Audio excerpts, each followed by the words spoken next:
everyone, and welcome back to the Maren Show on LifeSiteNews.com. My name is Jonathon Maren, and today I'm going to be talking to my friend Josh Brahm. Now, I suspect a lot of my listeners know who Josh Brahm is if they're familiar with the pro-life movement, and especially with the apologetics arm of the pro-life movement, because Josh runs the Equal Rights Institute. He's worked in the pro-life movement full-time, actually, since he was only 18 years old. And after doing that for 12 years, he launched the Equal Rights Institute to sort of maximize his impact for the movement and to really test out his own ideas about conversational apologetics and how to build dialogue.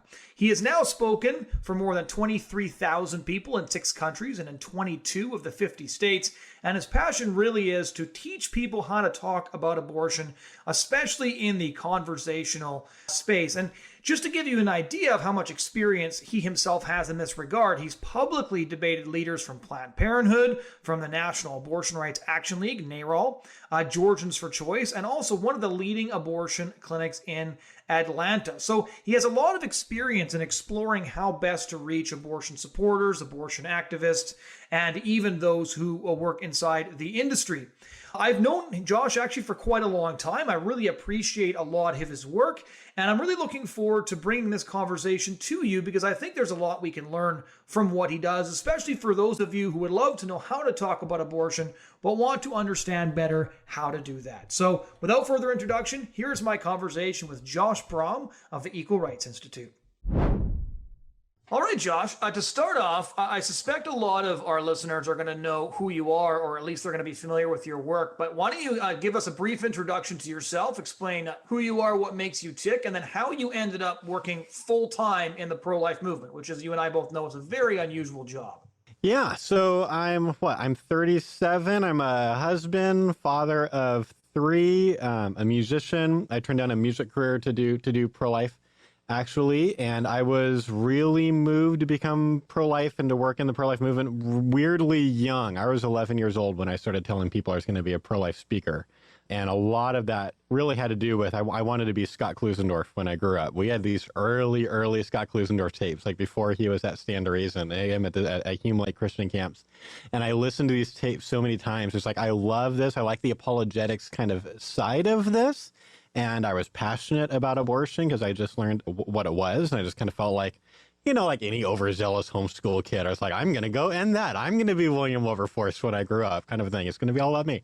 And so I started telling people I was going to be a pro-life speaker. And then when I was 18, I got involved in a Teens for Life group. And then I started a Teens for Life group in Georgia, led that for several years. And then I got hired by various Right to Life organizations for a while until about 7 years ago, when my brother and I launched Equal Rights Institute in order to help pro-life people have a different kind of a conversation, just kind of a different take, a fresh approach on this, not just what arguments we're using, because we have found some arguments work better than others, but also just like, how are we doing the dialogues? How are we coming across? Having a more relational approach has been really important to us. And so we love working with young people. There's a lot of things in common between our organizations. We both do a lot of work on college campuses and trying to persuade people. And I know a lot of times we're using fairly similar arguments. Yeah, I think the first time I discussed apologetics with you, if memory serves properly, was 2013 in Chicago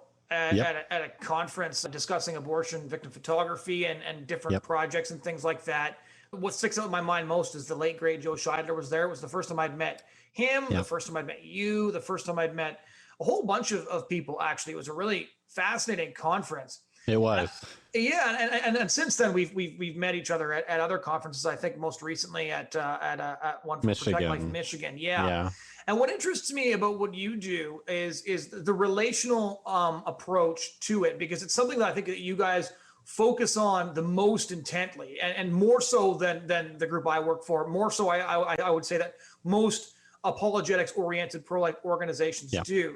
And just to give you one example of things that I think are interesting about how in depth you guys get is correct me if I'm wrong, but I think your sidewalk counseling course, recommends which brand of cigarettes to have on you. Yes. That's true. To get an opportunity to talk to a guy who might be outside a clinic. And as somebody who's been outside an abortion clinic where a guy was smoking before, and as somebody who's, used quickly fumbled for a lighter to, to give a guy a light just so I can buy 10 more minutes talking to him. Maybe give us an idea of how you've put together these courses, like the weird little things that only somebody who has spent an inordinate amount of time in front of an abortion clinic would think of. Yeah, well, so it started with an apologetics course. I knew when we launched ERI that we were going to do online courses, and that was because I've been following other people outside the pro-life movement a lot. So like Michael Hyatt was a huge influence to me in both the way that he blogged and then the way that he was launching online courses. When we started ERI, like my goal was to help sort of, in a sense, train the future pro-life leaders. Like there's a lot of really good things in the pro-life movement. I don't want to be that guy that is just kind of constantly dogging on pro-life leaders who have been fighting this thing a lot longer than I have been. I do think that there are some things that we do that are just sort of bad habits or ineffective, especially when it comes to persuasion, because I think Gen Z just processes data psychologically like differently than Gen X did. And so we have to be willing to kind of like work with like what's actually working, what we're actually seeing working. And so the easiest way to do that was to work with college clubs, because I feel like a lot of the future pro-life leaders are going to funnel through them. And then, well, if you want to reach a bunch of the pro-life leaders, then clearly I need to get to more people than I can physically speak in front of in a year. Like there is a limit to how many places and people that I can speak in front of, even with the staff. And so the nice thing about an online course is it's scalable. There is no limit to who can buy the course or who can use it. And so we made an apologetics kind of dialogue tips course called Equip for Life. We weren't planning on doing anything with sidewalk counseling. There was another group that was doing sidewalk counseling training, and it looked like they were doing a pretty good job to me at the time. So I was just sending people to them and not wanting to reinvent a wheel that didn't need to be reinvented. And then sort of just a couple of happy accidents happened where I accidentally hired an amazing sidewalk counselor and didn't really realize it. And that wasn't the reason that I had hired him. But it turns out he's amazing at sidewalk counseling. And he's been doing this thing on the sidewalks in front of abortion clinics that we try to do on campuses, which is try a bunch of different things and see what works. And sometimes we try things that fail miserably, that we're like so confident it's going to be like great. And it's like, oh, that doesn't work at all. And then we stumble upon things that work. He was doing that on the sidewalk. And so his training was so different than everyone else's. And I felt like I had a really valuable approach that we ended up then making a second online course called the Sidewalk Counseling Masterclass. And yeah, he has found that, like, you know, if you, a lot of pro-lifers will be like, oh, great, having cigarettes there could be a helpful way to extend this conversation, but they don't know what kind of cigarettes to get. Like, they have no idea. And so just like, I like the practical. I don't want people to take a course and be like, oh, I'm convinced I should sidewalk counsel. I want you to know what to say. I want you to have a bunch of good opening lines ready to go and just like feel equipped to go out there and actually really do the thing. And that's what I love about Jacob, is he's so practical and nitty gritty and has all these kind of amazing stories. So yeah, practical and scalable courses has been a big part of what we've been doing. There's one thread I particularly want to pull on there, but first, what kind of cigarettes were they, out of curiosity? Because I have a brand in my head and I'm wondering if it's the right one. I don't remember. My assumption would be like Marlboro Silver or Marlboro Red, because it seems the most common on campuses. That sounds right. I think Marlboro Reds. He mentioned two. I only heard this lesson, like I heard it like for the first time since we filmed the course like about a year ago, but I think Marlboro Reds were one of them, and then maybe Cool something. I haven't smoked, so I don't know. Yeah. Back to what you said before when you said that Gen Z processes information differently than Gen X. I find this to be really interesting because one of the I think barriers to communication, not only between pro-life groups that focus on different areas, but also pro-life groups in different countries, is that culture has a lot to do with how you receive the information as well. So when I was in Ireland for a couple of weeks leading up to the referendum in 2018, it was extremely common for the debate to like literally circle around whether or not it was murder. And everybody had been so used to calling it that because it was illegal and considered homicide under law, that this was a real debate you could have in a way that would have never worked on the University of Toronto campus, for example. And things that would work in front of an abortion clinic, for example, in Canada would never work in the States, and vice versa. Like, I've had extensive conversations with pro-choice people, I think in 5 countries, and in every country you have to amend your arguments and you have to discuss things very differently because people have like different moral formation, different cultural formation, different ways of understanding information. And what we have found, and one of the ways that we have like designed the way we use abortion victim photography, for example, is to to use it in such a way that actually breaks through the noise so that people from Gen Z see it. Like in a visual culture, it's competing with an image that's powerful enough to draw them in and draw them into a discussion. What have you got when you were doing this research? Because you're a few years older than me, so you're in my generation. What was the first time you realized, hey, like this upcoming generation doesn't actually automatically understand or process things the same way I do, and we're going to need to take a different approach? And a different way of wording that question would be, what was the first conversation you had where you used an argument that wouldn't have worked on you but worked on them? Because I've had that quite a few times. Boy, there was a time when I used the future of value argument, the Don Marquis argument. He's an atheist pro-life philosopher. He came up with his own pro-life argument. And I don't love the argument. I don't think it's the most persuasive, but it's really interesting to certain kinds of people. For me to say, hey, like this person's like, I've tried the equal rights argument that we teach. It's not working, but they're still there. It's like, let me try something else on you and just like see what happens and just be like, here's this argument that this atheist pro-life philosopher came up with. And I always say atheist in that sentence. I want them to know there's no like hidden imago Dei underneath the surface of this argument. Like, don't worry, you might actually be able to buy into this without becoming a Christian. And then I'll make the argument. And sometimes they're like, well, that's really interesting. Like there's pro-choice philosophers. They're like, that's actually the best pro-life argument. I disagree. But like, yeah, wanting to kind of figure out where people are. People are so complicated. And a lot of times pro-lifers are taught like, here's the silver bullet. Here's the one thing that we're going to try to get to, like, you know, that's going to work for everyone if we can get in front of them. And clearly that doesn't work. So there are some people, like clearly I have seen, and I've said publicly many times, there are people that I would not have seen become pro-life that day if it weren't for abortion victim photography. I know it. Like I was making arguments to them. I was doing the philosophy thing for a while, and then they saw a certain picture, like a late-term picture, and it was like, boom. Like this, you know, and it's like, oh, I didn't know abortion was that harsh. So I'm like, that's what it took. Okay. And then there are other people where it seemed like if they'd even seen the signs in the beginning, I wouldn't have even had a chance to talk to them. Like people are so complicated. And so trying to figure out on a campus that is super diverse of where everyone's at as far as like the way they think and kind of how they tick is really complicated. It's not just about how do we serve the people that we can talk to, but it's how do we serve the people that we don't get to talk to? How do we serve the other clubs that are going to be even here after we leave? Like all these different things we're thinking about. But for sure, I mean, just even thinking about some of the, you know, like the way that even people process visuals now. Like when I read a study that showed that this generation is the most skeptical of any previous generations. Like this affects marketing. Like marketers are having a hard time advertising effectively to Gen Z because it's like they don't want to be fooled by, you know, what's the trick? What's the lie? It's like this is clearly there are some generational differences. And I think cynicism really does play into this generation, which is why every time a corporation has gone really woke, like there was a Pepsi or a Coke ad with somebody crossing a protest line. And it was the biggest gag line, right? It only worked in the boardroom. But when actually, you know, when young people actually saw it, they're like, you've got to be kidding me.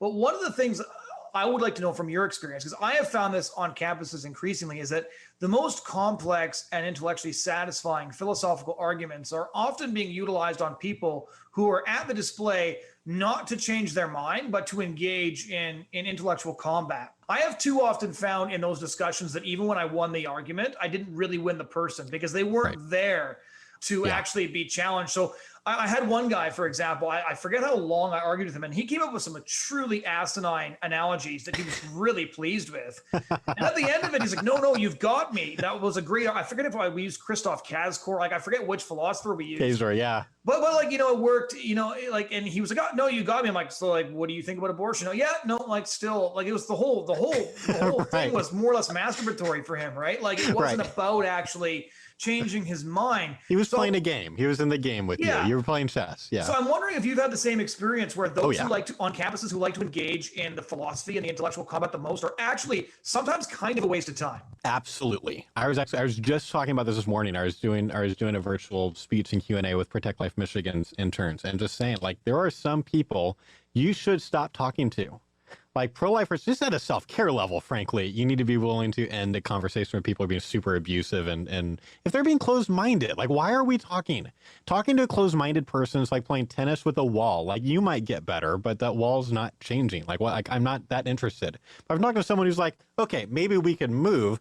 I'm there. But for sure, one of the main reasons I end a conversation is I'm talking to someone who will bite every bullet. It's like, yeah, you know, who says newborns are persons? But squirrels are, by the way. Like, I think we need to protect all the squirrels, you know, and everything. Everyone needs to be vegan, but newborns should be killed at will by their parents. Like, there's like every single thing because they don't want to concede any ground. And my first move with those people has become like kind of trying to give them a mulligan, like in golf, like a total do-over, and just be like, here's a thing that happens to me sometimes, I'll say. Like, I end up talking to people who get into fight mode. Like, they're just here to win a debate. And I'm not interested in playing that game. I'm in truth-seeking mode. I actually, like, I want you to change my mind if I'm wrong. And you could change my mind about my religion, about all kinds of things. But I don't feel like I'm talking to the real you, because I don't think you really believe that all squirrels are people and toddlers aren't. And so I feel like maybe you're saying that because you don't want to get cornered. And I get that. We all do that. But I'm not interested. I want to talk to the real you, not this weird extreme, you know, version that I'm talking to right now. So if I'm right, that's what you're doing, I just want to give you a do-over. Let's just rewind the tape 30 seconds. You don't lose any points. I'll actually be impressed that you took me up on it. Like, and just like, tell me what you really think, and let's like have a real conversation. And if we can't do that, if they're just going to be like, no, I'm going to bite every bullet, I'm going to say whatever I have to say in order to win, I'm graciously but clearly ending that conversation. It'd be like every conversation you have on a campus is a conversation you can't. Like, I've got other people that I can talk to that are more open-minded and more reasonable. And that's going to be a better time for everybody. So thank you so much for sharing your views with me. I thought it was pretty interesting, but I'm going to go now. Like, absolutely, you have to kind of cut the cord with some people. Cut the cord. I had never heard it put that way, but I will henceforth refer to ending a conversation in that fashion. I don't think I've even ever said that before either. So this is not the greatest pun, but oh well. Well, it worked well. One of the things I was interested in asking you is, like, at CCBR for our training, speaking to high school students on the street and on campus, is that there are two rough categories of people. The first group are people who have some sort of intellectual or ideological or religious support for abortion. The other group are people who have what we call a heart problem with abortion. And you'll be able to tell pretty quickly whether they're going to be persuaded by science, by philosophy, by compassion, by the images, by any of these things to become pro-life. And then there's a group of people who have an emotional barrier, a personal experience, something that has to be dealt with before you can bring them to your position, whether that's their mother had an abortion, they had an abortion, you know, they were sexually assaulted, which is increasingly common, especially on campuses. Yep.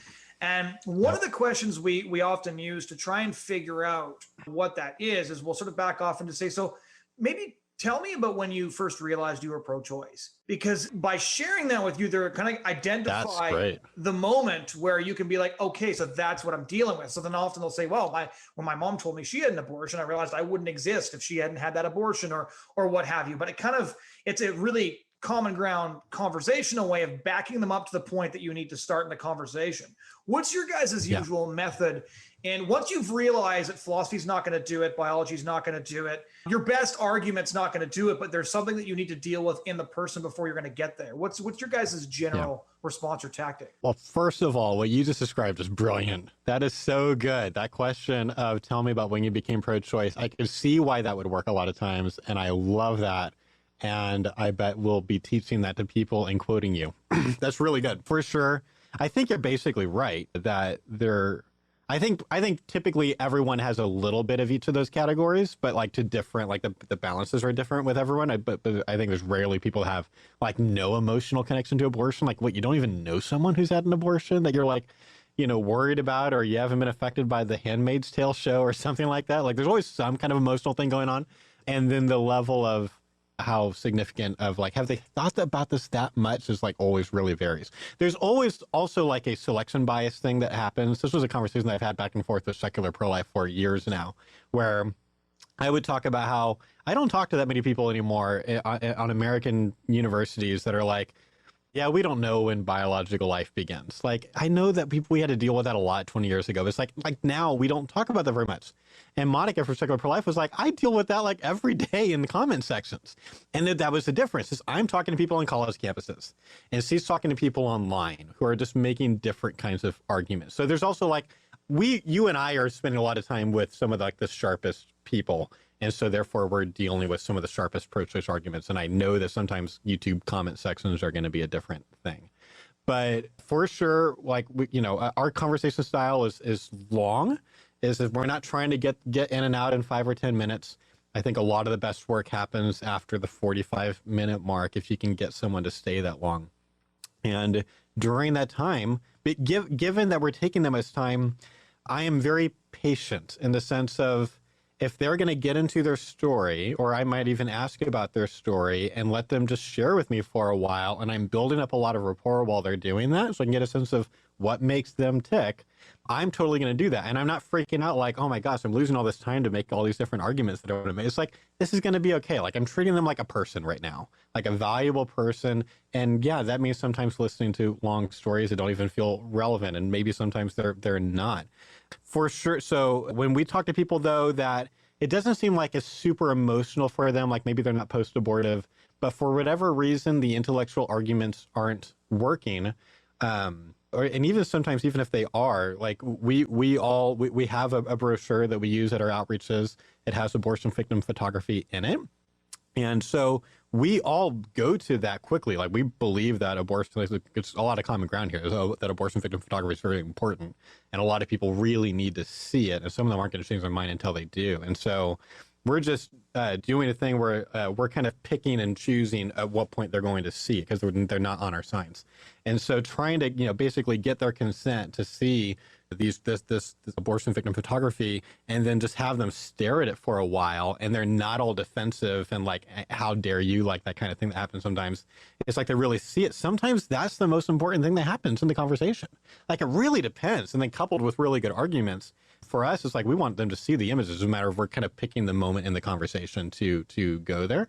So we definitely do that a lot too. Abortion victim photography becomes a big part of our campus conversations. So it's not usually the first like 5 or 10 minutes. What would you say, and I know generalities are very difficult to make, but just for the listeners, let's say, who haven't been on a campus before, haven't debated, and are trying to get a sense of what the experience is like. I realized, actually, I read Lila Rose's book recently, and I reviewed it for the American Conservative. And one of the things that I didn't put in my review that struck me about the book is how there's this like ecosystem of experiences that are normal to pro-lifers but are abnormal to the rest of the world.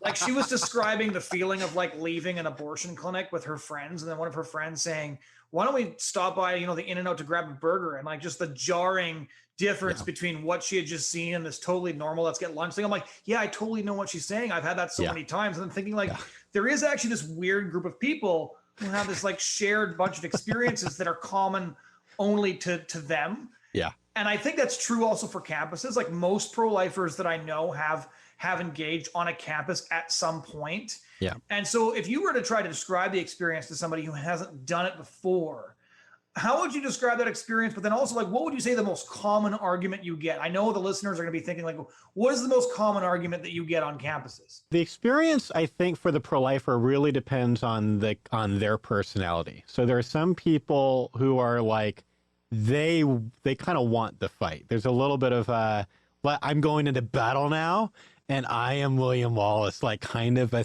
thing sometimes. And so they're pretty excited to go out and get there. And then you've got other people that are like a bit more anxious and don't want to piss everyone off. But it feels like this is a really important conversation to be having. And so there's a little bit more anxiety that comes with those. So like sometimes like listening to like loud, amazing like rock songs or something like different things that like pump you up and kind of get you in the mindset.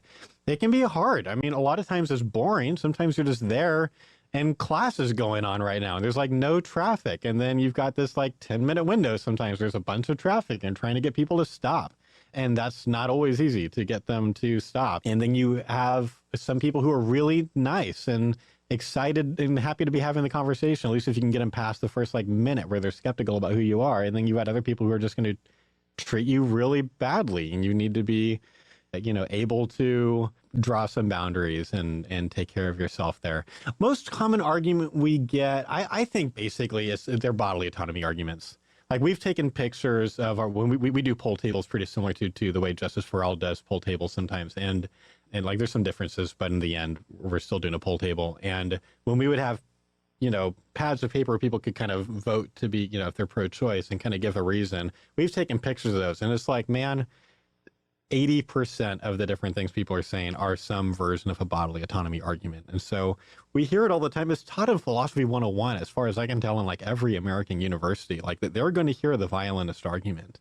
And so we hear it all the time because it's just considered one of the most important thought experiments in modern philosophy. And so we get that, I think, far more than most. And so we've got a lot of training. We've got, if people go to equalrightsinstitute.com/bodily rights, we have a landing page of some videos and some articles and things that we've written. And in fact, one of our background projects right now is rewriting and refilming the module of the first course that deals with them. Like, we're not changing everything, but we had this really interesting experience recently. We've been working with this amazing student club at St. Olaf University who spend a lot of time, and they do outreaches all the time, where they were before COVID.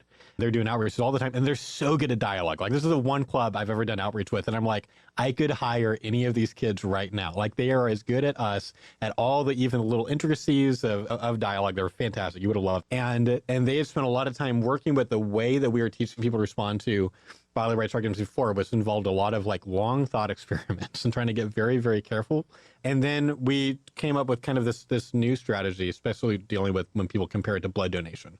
Like, hey, you wouldn't force someone to do blood donation, so why would you force a woman to go through pregnancy? And we put out a YouTube video on that topic, and it just kind of went a different direction, emphasizing intentional direct killing more than we had in the past. And the club then kind of switched to that tactic, and they were like, looking back, oh, this is way better than the first thing. So this is like where I'm in a process now of like, let's take out some of the stuff that's not as helpful, or maybe teach it really briefly, but to say like, hey, right now, as opposed to 5 years ago, here's what we're seeing is working the best. That's always what we've wanted to do, is like, well, not what's worked before, what are we hearing and seeing is working right now, because again, culture changes. And consistently changes. I think like the literature we deliver door to door has changed a dozen times in 10 years, because we do poll test it as well, but like different arguments work better for different people. And yeah, and I think that's really important for pro-lifers who are seeking to improve and get better in terms of how they frame their critiques and how things were previously done. And sometimes things are not wrong, they're outdated. And there's correct. A very big difference between, that doesn't work, I don't know why people do that, and it doesn't work anymore because the culture has shifted. Correct. Which is, I think, a really important distinction. One of the things that I know listeners always like to hear, so I have to ask the question, even though I'm sure it's a common question that you get, is if you had to explain to somebody what one of your highlights of your career were, and you had to narrow it down to like, well, I'll say two because one is often hard, but what would you say the highlights were? And I don't mean like a eureka moment where you come up with an argument where you're like, that's really good, and I feel very intellectually smug right now, that was phenomenal. I mean, like when you were putting your trade into practice and you were like, this is why I do what I do. One of them has certainly been working with that St. Olaf club. So just to expand the story just a little bit. So this is a club that was just, we didn't know who they were. They were given the Equip for Life course by the local pregnancy center. That was just willing to spend the extra money to give them all this thing, and they didn't even really want it, but they took it because it was free. And then it just kind of changed their lives, and they used it to train all the club members, and the club expanded. So what used to be a very, very pro-choice campus where vandalism happened all the time, the admin did nothing about it. The pro-choice club was able to get hundreds of protesters to basically get the pregnancy center that used to do their annual fundraising banquet on campus kicked off the campus. They didn't want to come back, so they moved their annual event to somewhere downtown or whatever, because it was just like crazy and aggressive. Now this campus, a bunch of people have become pro-life. The admin immediately gets involved if vandalism happens, and like they're getting a call like within an hour, we are so sorry that your free speech activity was affected, and we are gonna and they will like get on the security camera footage, find the student who did the vandalism and punish him. Like, it's completely changed this entire this campus culture, and that has a lot to do with how the club has behaved, to the point that even now pro-choice people are like, I'm pro-choice, but they are clearly the best club on campus. Like they're super effective, kind of a thing. So, kind of hearing about how much that campus has changed has definitely been one of the big highlights. And then I think the international work. So I didn't get to Ireland before the referendum like you did. I ended up going to do some of the post work, which was in the beginning of 2020, and then 2 years before that, I was in Denmark. I mean, you couldn't have said it better, Jonathan. Like the cultures that we are train, like the way the culture thinks about abortion is going to so affect how people ought to do their work. Like there are places where I'm teaching people like, man, you got to put up abortion victim photography signs. Like you wouldn't expect us. We don't do that in America as this one kind of area where we're a little bit different. But it's like, there are cultures where I'm like, no, you're in Denmark, where in Denmark, they're like, why are you even talking about abortion? Like that was 30 years ago. We're talking about climate change and Muslim immigration now. Like those are the topics that we talk about now. It's like almost like someone being like, let's reconsider like slavery or something like that. It's like, what is wrong with you? Like there's like so weirded out. So like Denmark is a place where I've been like, man, you probably need to use signs sometimes. Use the victim photography sign sometimes, because it's a culture that seems different to me than the culture in America, and some very good people would disagree with me about that, and that's totally fine. But working with these groups where it's like, I left Denmark and I left Ireland just feeling like I just hung out with my brothers and sisters in Christ who are in this different place that I never think about them because they're over there and I'm here in America and just have these blinders on. And I love these people, and being able to hear that kind of our approach kind of worked really well in their cultural context. That has been really, really rewarding and just makes me want to do a lot more international work. Has it just been Denmark or Ireland? Have you been anywhere else? I've done Trinidad. So I did Trinidad. Abortion was still illegal, but they were putting a pregnancy center together. So I've done Trinidad. I've done Canada a lot. I've done pretty much always Toronto for some reason. So I've always been on the Toronto side. Well, like 9 million of Canada's 35 million people live in the greater Toronto area. So probably a lot of it. Yeah. So it's like there's like this thing in different cities in Toronto where like the archdiocese of the city like has it in place where they're going to bring in pro-life speakers to the school. And so I'll be booked to speak at like 8 schools in like 3 days, like all the 10th grade assemblies, because they're going to get they're always going to get a pro-life speaker in 10th grade and then speak at, whoever's Right to Life fundraising event and do some things like that. So I've been in Canada. I love Canada. I love hanging out with Canadian people. It's just the best. And I've done a little bit of pro-life stuff in the Netherlands, but that was like a really long time ago. So I don't feel like that counts anymore. One of the questions I wanted to ask is the distinction between campus work and going out in front of an abortion clinic. Because anybody who's done pro-life activism knows these are wildly different contexts and scenarios. Yeah. I think most people who haven't done pro-life work could assume that it'd be very different, right? Because when you're talking about, most conversations get good on campuses around the 45-minute work with your people. You don't have that time when you're sidewalk counseling. You have a very limited window of time to persuade them to turn around. That's why it's generally referred to as 11th hour ministry, because this is last minute, right? This is you're at the edge of the cliff to try to redirect traffic. Yeah. So what is the Equal Rights Institute approach to sidewalk counseling outside clinics? Yeah, so the interesting thing is we actually are taking more time with sidewalk counseling. You would think it wouldn't work, but a lot of times, this is one of the things that Jacob changed my mind about sidewalk counseling is I always thought of sidewalk counseling as something that would be like, this isn't a part of pro-life ministry that women should be the people doing it. They're going to be the most approachable, certainly different age ranges. They're like sometimes like you'll have an older woman on the sidewalk and it's like the abortion client will go straight to them because it's like they see their loving grandmother in this woman's eyes, like that kind of thing. But it's like clearly women are going to be more approachable than men sidewalk counseling, right? And Jacob was like, no, because a lot of times the person you're actually going to get to speak the most to is not the client, it's the client's boyfriend. Because he has got like 2 options. Well, see, because this is like going to be a 3 or 4 hour thing. He can hang out in this waiting room with all these other abortion clients, or he can go outside and he can hang out on his phone or smoking or whatever. And a lot of times they do that.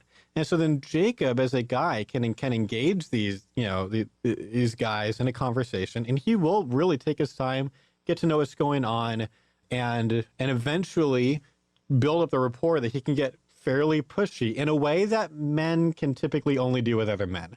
Where it's just like, okay, this is like, there's a little bit of a man up talk, that kind of happens. And you are a dad right now. what would you do for your child if your child was going out into the street and was getting ready to get hit by a car? It's like, I would run out and save my, okay, I'm going to need you to do something really uncomfortable right now. You need to actually go in there and get into basically an argument with the workers there who don't want you to see your girl, who is might be in the room now, and basically demand to see her and have a conversation, kind of say, I've changed my mind. I really want to do this with you. And many times that's how clients have come out, is by convincing the boyfriend to man up and be a dad and be a good boyfriend or husband. We do take our time, as opposed to kind of an approach that's like, hey, how quickly can we convince them to go to the pregnancy center?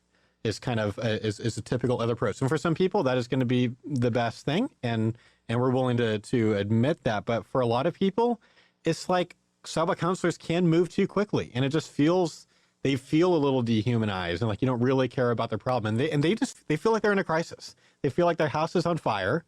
And it's like you need to help them see that everything's going to be okay, and that there are, there are positive future possibilities here that don't involve killing their child, for them to kind of see, and then trying to take them to a meal and get in and have a meal with them. And of course, if you have a meal with an abortion client, they can't have an abortion that day.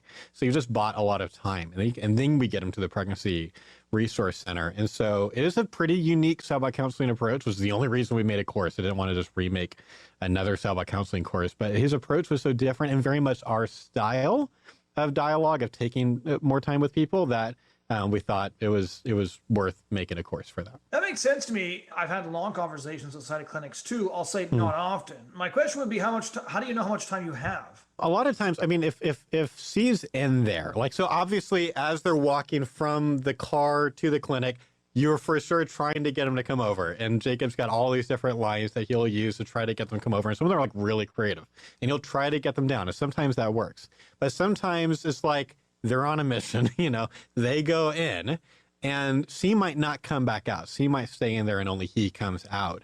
And if that happens, you typically know that you've got a decent amount of time there. But certainly Jacob is trying to get a sense of what's going on for them, what the plan is here. Is he having a chemical abortion or a surgical abortion? Like, there's different things that you can get a sense for how much time you have, and then kind of operate within that. If C's just there for a quick appointment, and then like they're doing the actual abortion later, like that's a different amount of time that you have. And so you're trying to figure that out, and you're playing a lot by ear. And sometimes you're just going to be wrong. Sometimes you're going to make wrong judgment calls, and that's why we have the last module of the Self Counseling Masterclass is on how to process failure, because you are going to mess up sometimes. You're going to say things that sounded right in your head in the moment, and then it ended up just turning the other person off, and then they go in and they don't come back out until they're not pregnant anymore. Or there are just going to be times where you did your best, you did everything you could have, and yet they still chose to have the abortion a day, which is why sidewalk counselors are like heroes to me. Even the ones that do things really differently than I wish they did. It's like, look, it is a emotionally challenging thing to watch women go into this building pregnant and then watch them leave not.